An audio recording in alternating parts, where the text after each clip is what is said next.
नमस्कार, मैं श्रुति सिंह। स्वागत है आप सभी का इनसाइड झारखंड न्यूज के इस बुलेटिन में। चलिए जानते हैं आज की कुछ खास खबरों के बारे में। खबरों की शुरुआत करते हैं राजधानी रांची से। केंद्रीय शिक्षा मंत्री धर्मेंद्र प्रधान ने 5 राज्यों में जीत का दावा किया है। उन्होंने कहा कि 5 राज्यों के चुनाव परिणाम आने के बाद सब कुछ साफ हो जाएगा। भाजपा अपने अकेले के दम पर सरकार बनाएगी।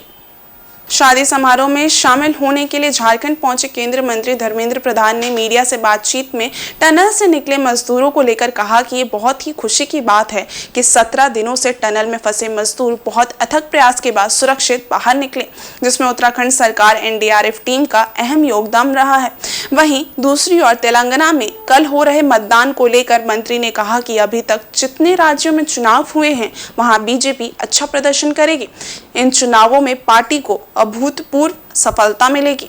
निश्चित रूप में पूरा देशवासियों की शुभेच्छा हमारे सारे श्रमिक भाइयों के साथ था। ये देश की सामूहिक इच्छा शक्ति, सामूहिक सदिच्छा का ये प्रारूप है, इसका ये उपलब्धि है। आज हमारी देश की इज्जत बढ़ी है। हम किसी भी प्रकार की विपरीत परिस्थिति में भी हमारा सभी नागरिकों की जान माल सुरक्षित रहे, सबके बारे में हम चिंतित रहते हैं। देश ने ये परिचय दिया। प्रधानमंत्री स्वयं कल उन मजदूरों से बात किए, उनकी कुशल क्षेम भी पूछे हैं। आज देश आनंदित है हमारे मजदूर भाइयों की रेस्क्यू के कारण। राजधानी रांची के ऐतिहासिक मोरहाबादी मैदान में आने वाले दिनों में जतरा मेले को लेकर आदिवासी समुदायों का महाजुटान होगा। इसी की तैयारी को लेकर कार्यक्रम स्थल के मंच पर विभिन्न आदिवासी समुदाय और संगठन के अग्रणी नेताओं द्वारा एक बैठक आयोजित की गई। इस बैठक में जतरा मेले को लेकर विचार विमर्श किया गया। मेले को काफी भव्यता के साथ और एकजुटता के साथ मनाने और उसकी तैयारी की समीक्षा की गई। इस महाजुटान के आयोजक का कहना है कि इस प्रकार का आयोजन आदिवासी समुदाय के सभ्यता और संस्कृति को एक मंच पर लाने और बढ़ावा देने के लिए किया जा रहा है। ये आयोजन आदिवासी रीति केंद्रित होगा। ये जतरा 2 दिवसीय होना है। देखिए, हम आदिवासी मूलवासी माने पूरे झारखंड के लोग अलग अलग जगहों पर, अलग अलग मौजा पर, अलग अलग टोला पर जतरा का आयोजन करते हैं। जतरा का नाम भी अलग अलग होता है, जैसे कि सोहराई जतरा हो गया, इंद जतरा हो गया, दसई जतरा हो गया, और बहुत तरह का जो जतरा होता है उस जतरा को ही हम लोग चाह रहे हैं कि अलग अलग जगह में तो होता ही है। अब एक जगह में हम लोग उसको लगाने का काम करेंगे। उसके लिए हम लोग मोरहाबादी मैदान, हम लोग झारखंड की राजधानी रांची के जो ऐतिहासिक मैदान मोरहाबादी मैदान है, इस मैदान में हम लोग महाजतरा का आयोजन करने के बारे में हम लोग विचार कर रहे हैं। और उसी विचार के लिए आज हम लोग यहाँ पर सभी लोग जुटे हैं। तो अभी बैठक में ही तय होगा कि किस तारीख को हम लोगों को जतरा करना है। और महाजतरा जो होगा, उस जतरा का नाम हम लोगों ने रखा है झारखंडी जतरा महाजुटान। इसलिए कि सभी जतरा का जुटान करेंगे, इसलिए महाजुटान हम लोगों ने रखा है उसका नाम, झारखंड की जतरा, झारखंडी जतरा महाजुटान। और उसकी दिन तारीख जो तारीख है, उस तिथि का घोषणा अभी नहीं हो पाया है। इसलिए नहीं घोषणा हो पाया है कि मोरहाबादी का उपलब्धता कब है। यहाँ तरह तरह का आयोजन होते हैं, सरकारी आयोजन। जतरा का कई दिन का आयोजन होगा, ये भी हम लोग बैठक में करेंगे। हम लोग का अभी तक का बात जो छन कर आया है, 2 दिवसीय जतरा होने का विचार अभी तक आया है। वहीं जमशेदपुर के गोलमुरी स्थित पुलिस लाइन में पुलिस सभा का आयोजन किया गया, जहां वरीय पुलिस अधीक्षक किशोर कौशल, सिटी एसपी मुकेश लोनियात, जिले के तमाम डीएसपी, पुलिस निरीक्षक, पुलिस उप निरीक्षक, हवलदार, पुलिस कांस्टेबल के अलावा तमाम पुलिस पदाधिकारी मौजूद थे। पुलिस सभा में पुलिस की बिल्डिंग में संबंधित समस्या हो अथवा छुट्टियों से संबंधित समस्या उन्हें उठाया जाता है। पिछली पुलिस सभा में जो समस्या उठाई गई थी उसका कितना निदान हुआ, इन सारी समस्याओं का समाधान कैसे किया जाए, इसको लेकर चर्चा की गई। वहीं विभाग के कई पुलिस पदाधिकारी सेवानिवृत्त हुए हैं, उन्हें विदाई भी दी गई। 24 घंटे के अंदर 2 मामले को सॉल्व करने वाली 2 महिला पुलिस कर्मियों को आरक्षी अधीक्षक द्वारा सम्मानित किया गया।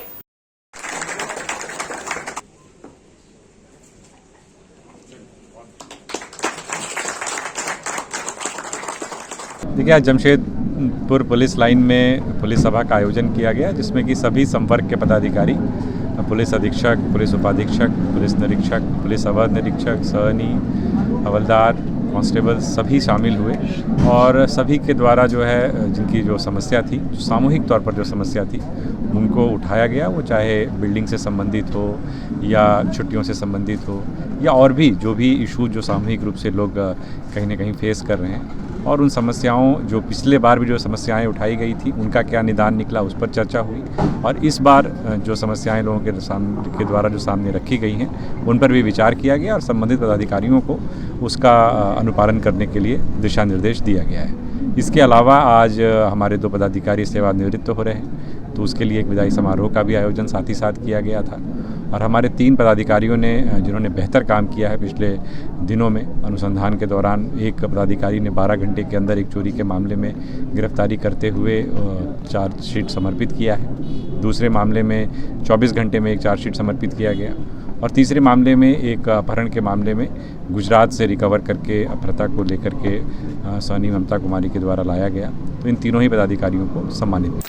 आदित्यपुर रेलवे स्टेशन का नया भवन 2 करोड़ 25 लाख से बनकर तैयार हो गया है, पर रेलवे के हैंडओवर लेने से पहले ही दरार आने लगी है। वहीं भवन को असामाजिक तत्वों ने अपना अड्डा भी बना लिया है, जहां बुधवार को आपत्तिजनक सामग्री भी पड़ी मिली।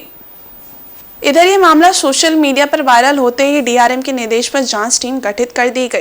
रेलवे के सहायक सुरक्षा कमांडेंट केसी नायक दल बल के साथ नए भवन पहुंचे और परिसर की जांच की। उन्होंने बताया कि भवन हैंडओवर होने के पूर्व ठेकेदार को सुरक्षा का जिम्मा अपने हाथों में लेना चाहिए। इन्होंने बताया कि अब स्टेशन पर बंद ऑफ पोस्ट को भी खुलवाया जा रहा है ताकि पेट्रोलिंग शुरू हो सके। देखिए, कुछ इसमें कमियां पाई गई हैं जो मैंने देखा है, लेकिन ये अभी तक बिल्डिंग आरवीएनएल के कंट्रोल में है। आरवीएनएल ने हम लोग को हैंडओवर नहीं करी है। आरवीएनएल अपना एक्सटर्नल एजेंसी से काम करा रहा है। बिल्डिंग में दरारें पाई गई हैं, कुछ ऐसी एलिमेंट पाए गए हैं जो सामाजिक दृष्टि से सही नहीं है खुलेआम, लेकिन डीआरएम साहब ने संज्ञान लिया है और उन्होंने कहा है सख्त से सख्त कार्रवाई की जाएगी। और मैं आरवीएनएल से बात करके कल से यहाँ पर एक पुलिस चेक पोस्ट जो बनी है उसमें पानी का और बिजली का प्रोविज़न करा रहा हूँ ताकि हमारा परमानेंट यहाँ पर आरपीएफ की पोस्टिंग कराई जाए। वहीं रांची मौसम विज्ञान केंद्र के अनुसार पश्चिमी विक्षोभ की वजह से नमी वाली हवाओं के समागम के कारण झारखंड में अभी भी आर्द्रता का असर है, जिसकी वजह से 30 नवंबर और 1 दिसंबर को झारखंड के उत्तरी पश्चिमी भाग में बेहद ही हल्की बारिश की संभावना जताई जा रही है। 30 नवंबर को झारखंड के उत्तर पश्चिमी भाग से सटे उत्तरी भाग के कुछ इलाकों में बहुत हल्की बारिश की संभावना है। वहीं 1 नवंबर को झारखंड के पूरे उत्तरी भाग में हल्की बारिश देखने को मिल सकती है। अभी जो आर्द्रता आ रही है वो अरब सागर से आ रही है। बंगाल की खाड़ी में एक सिस्टम बनने के कारण दक्षिण पूर्व बंगाल की खाड़ी से सटे अंडमान सागर में 29 नवंबर को वेलमार्क लो प्रेशर एरिया के रूप में बना हुआ है। 2 दिसंबर को उसके साइक्लोन बनने की संभावना जताई जा रही है। इस सिस्टम का मूवमेंट भारत के दक्षिणी भाग की तरफ बढ़ रहा है। विगत दिनों बादल आने के कारण न्यूनतम तापमान में बढ़ोतरी देखने को मिल रही है। वहीं 2-3 दिसंबर से नमी वाली हवाएं बादल लेकर झारखंड में आने लगेंगी। मुख्य रूप से पश्चिमी विक्षोभ का जो असर झारखंड में देखने को मिला था उसका थोड़ा असर अभी भी देखने को मिल रहा है और निचले से मध्य क्षोभ मंडल ट्रोपोस्फीयर तक में थोड़ा सा जो विंड कन्वर्जेंस है, नमी वाले हवाओं का जो समागम हो रहा है उसके कारण से थोड़ा सा जो मॉइस्चर है वो झारखंड में अभी भी आ रहा है। उसके कारण 30 तारीख में तो जो उत्तर पश्चिमी भाग से सटे हुए जो उत्तरी भाग है वहाँ पे कुछ इलाकों में बहुत हल्के दर्जे की बारिश देखने को मिल सकती है। और 1 तारीख की बात करें तो 1 तारीख में पूरे उत्तरी भाग में हल्के दर्जे की बारिश देखने को मिल सकती है। तो अभी जो मॉइस्चर आ रहा है ये बंगाल की खाड़ी, ये अरब सागर से आ रहा है, पश्चिमी विक्षोभ के असर से आ रहा है और ये लोअर से मिड ट्रोपोस्फीयर तक थोड़ा सा इसका विंड कन्वर्जेंस हो रहा है, इसके कारण से हल्का मॉइस्चर आ रहा है और थोड़ा सा सेंट्रल भाग में भी बीच बीच में आपको आंशिक बादल देखने को मिल रहे हैं। शेष भाग में मौसम शुष्क ही बना हुआ है। सरायकेला जिला अंतर्गत चांडिल अनुमंडल क्षेत्र के हुमिद में स्थित वनराज स्टील कंपनी गेट को बिहार स्पंज आयरन एवं वनराज स्टील मजदूर संघ के लोगों ने JBKSS के सहयोग से जाम कर दिया। संघ की मांग है कि कंपनी स्थानीयों को रोजगार दे और प्रदूषण की रोकथाम का उपाय करे। वहीं कंपनी गेट जाम की सूचना मिलते ही कंपनी से मान्यता प्राप्त 5 ग्राम विस्थापित सहयोग समिति के लोगों ने बाहरी तत्वों द्वारा किए जा रहे गेट जाम का विरोध किया। गेट जाम कर रहे लोगों को कंपनी बंद करने की साजिश बताकर वहां से खदेड़ दिया। वहीं दूसरी ओर 5 ग्राम विस्थापित सहयोग समिति के सचिव आशुतोष पेस्ट्रा ने बताया कि बाहरी तत्वों द्वारा कंपनी को बंद करने की साजिश रची जा रही है। 8 साल के बाद ये कंपनी खुली है, जिससे यहाँ के लोगों को फिर से रोजगार मिला है। कुछ लोग गलत आरोप लगाकर कंपनी गेट जाम किए थे, जिसे हम लोगों द्वारा विरोध कर खदेड़ दिया गया। वहीं दूसरी ओर गेट जाम कर रहे विस्थापितों ने बताया कि हम लोगों ने JBKSS के सहयोग से कंपनी गेट जाम किया था। कंपनी प्रबंधन 11 दिसंबर को वार्ता के लिए बुलाई है। कंपनी प्रबंधन के आश्वासन पर हम लोगों ने गेट जाम हटाया। यहाँ से पलायन नहीं हो रहा है और अभी कुछ ऐसे शरारती तत्व हमारे ही बीच में है जो इस प्लांट को बंद करने का सोच रहे होंगे। अपना पॉकेट भरने के चलते अपना पॉकेट कैसे भरेगा, इसके कारण यहाँ राजनीतिक चमकाने के लिए गेट में बैठ जा रहे हैं। 2-4 आदमी को लेके तुरंत अचानक बैठ जा रहे हैं। समाधान हो तो मैनेजमेंट के साथ बैठ के समाधान होना चाहिए। जमशेदपुर में भाजपा द्वारा पंचायत समिति सदस्यों के 1 दिवसीय प्रशिक्षण कार्यशाला का साक्षी स्थित अग्रसेन भवन में आयोजन किया गया, जहां जिले के सांसद विद्युत वरण महतो एवं प्रदेश भाजपा के महामंत्री प्रदीप वर्मा मुख्य वक्ता के रूप में मौजूद रहे। इस दौरान जिले के तमाम पंचायत समिति सदस्यों के साथ जिला परिषद सदस्यगण एवं जिला और प्रदेश स्तर के पदाधिकारी मौजूद रहे। मुख्य रूप से आगामी चुनावों के मद्देनजर इस प्रशिक्षण शिविर का आयोजन किया गया, जहां सभी ने पार्टी के सिद्धांतों पर चलते हुए जन सेवा करने की शपथ ली। बातचीत के क्रम में प्रदेश महामंत्री प्रदीप वर्मा ने कहा कि विगत वर्ष हुए पंचायत चुनाव में राज्य भर में बड़ी संख्या में भाजपा के सदस्यों ने अलग अलग पदों पर जीत हासिल की थी और राज्य भर के 17 जिलों में इस तरह के प्रशिक्षण शिविर का आयोजन किया जा रहा है। उन्होंने बताया कि इस शिविर में तमाम सदस्यों से उनके कार्यों की जानकारी इकट्ठा की जा रही है, साथ ही पार्टी की नीति और सिद्धांतों के साथ चलकर जन सेवा के कार्यों को कैसे पूर्ण किया जाए, इसका जिम्मा सभी को दिया जा रहा है। सुशासन गरीब को धरातल पर उतारने में अपनी भूमिका में जन संकल्प को पूरा करूंगा। जो पंचायत समितियों के चुनाव हुए थे उसमें बहुत बड़ी संख्या में भारतीय जनता पार्टी के कार्यकर्ता पंचायतों के विभिन्न पदों पे चुन करके आए थे। उसमें से जिला परिषद, पंचायत समिति सदस्य, मुखिया इत्यादि थे। तो जिला परिषद के सदस्यों का मधुबन में एक बृहद प्रशिक्षण वर्ग लगा था। उसके ही प्रशिक्षण की श्रृंखला की अगली कड़ी में पंचायत समिति सदस्यों का पूरे प्रदेश में 17 स्थानों पर प्रशिक्षण वर्ग लगाए जा रहे हैं। उसी क्रम में अपने पूर्वी सिंहभूम जिला के पंचायत समिति के वैसे सदस्य जो भारतीय जनता पार्टी के कार्यकर्ता हैं, उनका एक प्रशिक्षण वर्ग आज यहाँ लगा था, जिसमें भारतीय जनता पार्टी की कार्यपद्धति, हमारा इतिहास, हमारी विचारधारा और पंचायत समिति सदस्य के रूप में कार्य करते समय उनको किन किन कठिनाइयों का सामना करना पड़ रहा है, उनका अनुभव क्या है, उन्होंने क्या क्या कार्य अभी तक किए हैं, इन सारे विषयों को समेटते हुए एक 4 सत्रों का प्रशिक्षण वर्ग आज यहाँ आयोजित था। वहीं गमरिया लाल बिल्डिंग चौक स्थित कपड़े की दुकान की छत पर बुधवार देर रात बारात के पटाखे से आग लग गई, जिससे वहां अफरा तफरी का माहौल देखा गया। जानकारी देते हुए दुकान के संचालक ने बताया कि दुकान के बगल से एक बारात पार हुई थी। बारातियों द्वारा कई पटाखे जलाए जा रहे थे। शायद पटाखे की चिंगारी दुकान के छत पर रखे कपड़ों के ढेर में चली गई, जिससे छत पर रखे कपड़े एवं कुछ अन्य चीजों में से धुआं आने लगा। जब उन्होंने सीसीटीवी में देखा तो वो तुरंत हरकत में आए और दुकान की बिजली काट दी एवं मौजूद स्टाफ एवं स्वयं के द्वारा पानी डालकर आग की लपटों को बुझाया, जिसके बाद आग पर काबू पा लिया गया है। बताते चले कि लाल बिल्डिंग चौराहे के मुख्य मार्ग में आग लगने की ये घटना पहली नहीं है। इसके पूर्व भी जगन्नाथपुर जाने वाले रास्ते में मौजूद दुकानों में आग लग चुकी है।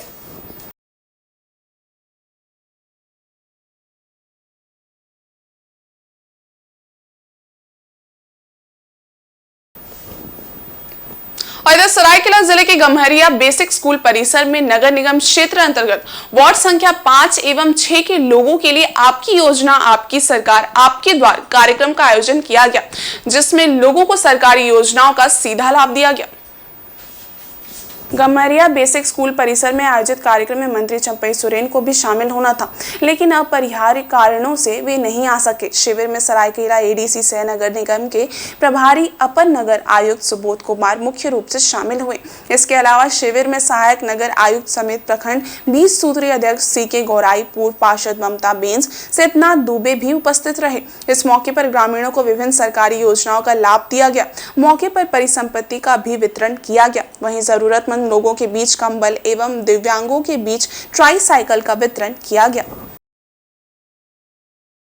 नगर निगम के क्षेत्र में वार्ड नंबर 6 में आपकी सरकार आपकी योजना आपके द्वार कार्यक्रम के तहत शिविर का आयोजन किया गया था, जिसमें पिछले 1-2 दिन के बनिस्पत आज काफ़ी अच्छी संख्या में लोग भी आए थे और स्थानीय लोग भाग लिए हैं इस शिविर में। ये अच्छी बात है। और इधर एमजीएम अस्पताल में 36 वर्षों तक अपनी महत्वपूर्ण सेवा देने वाली कर्मठ नर्स अल्बीना कुजूर की रिटायरमेंट पर विदाई समारोह का आयोजन किया गया।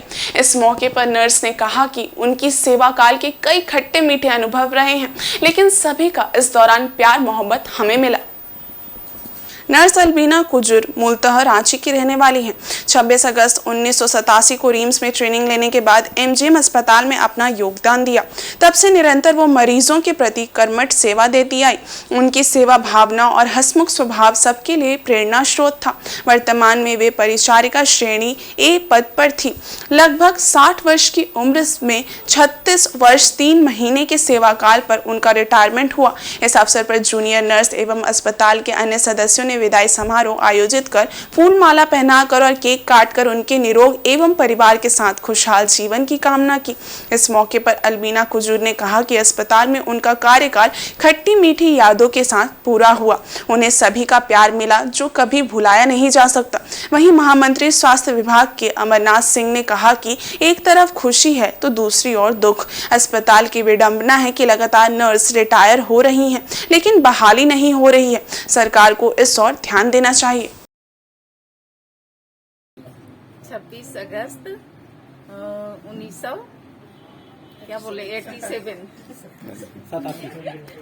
87 को ज्वाइन किए थे और उस मैंने 36 साल 3 महीना मेरा नौकरी का पीरियड पूरा हो गया। कल लास्ट है। खट्टी मीठी रहा, कभी सुख कभी दुख तो हर एक के जीवन में आता ही है। और आज मेरे बच्चे लोग हमको विदाई दिया, इसके लिए हम सबों को धन्यवाद बोलती हूँ। ऐसा पल तो मतलब क्या बोलेंगे, अच्छा ही पल बीता। कुछ भी है भगवान का दुआ से हम 36 साल 3 महीना मेरा नौकरी पूरा हुआ। आज हमारे बीच में अल्बीना सिस्टर का जो विदाई समारोह है, एक तरफ से दुख भी है और दूसरे तरफ से खुशी भी है कि अपने परिवार के साथ सुखी रहेंगी। और इन्होंने जो 36 साल बिताया है आज अस्पताल में रह करके मरीजों का सेवा करके, वो स्मरणीय है। और इन्हीं का संकल्प हम सभी साथियों को, सभी जो है बच्चों को लेना चाहिए कि आने वाला समय में हम भी कुछ काम करके तभी जाएंगे कि नाम होगा। आज सरकार का जो नियम जो आज आउटसोर्सिंग से लेकर के अस्थायी का व्यवस्था है, उसमें आज हमारे सिस्टर विलुप्त होते जा रही है, रिटायरमेंट होते जा रही है, लेकिन उसका बहाली जो है नहीं हो रहा है। और हमारे जो आउटसोर्स के कर्मचारी 8 साल 10 साल से जो काम कर रहे हैं, आउटसोर्स में ही जो है उनका समय खत्म हो जाएगा। ये बहुत दुख की बात है। उनको कम से कम अनुबंध पर जो है कि अब व्यवस्था सरकार को करना चाहिए। और आज हमारा जो अस्पताल का समस्या है कि काम का बोझ सब पर पड़ गया है, काम ज्यादा हो रहा है, बहाली नहीं हो रही है। आज सिस्टर 10 तो सिस्टर मुश्किल से परिचारिका श्रेणी ए में है। अब अगर रिटायर हो रही है तो वो अपना चार्ज किसको देगी? जाने नहीं सके। चार्ज लेने वाला नहीं है। एक सिस्टर पर 4-4 विभाग 5-5 विभाग का जो है जिम्मा दिया जा रहा है। और इस बुलेटिन में बस इतना ही। ब्रेक के उस पार है कुछ और खास खबरें। तब तक के लिए देखते रहिए इनसाइड झारखंड न्यूज। धन्यवाद।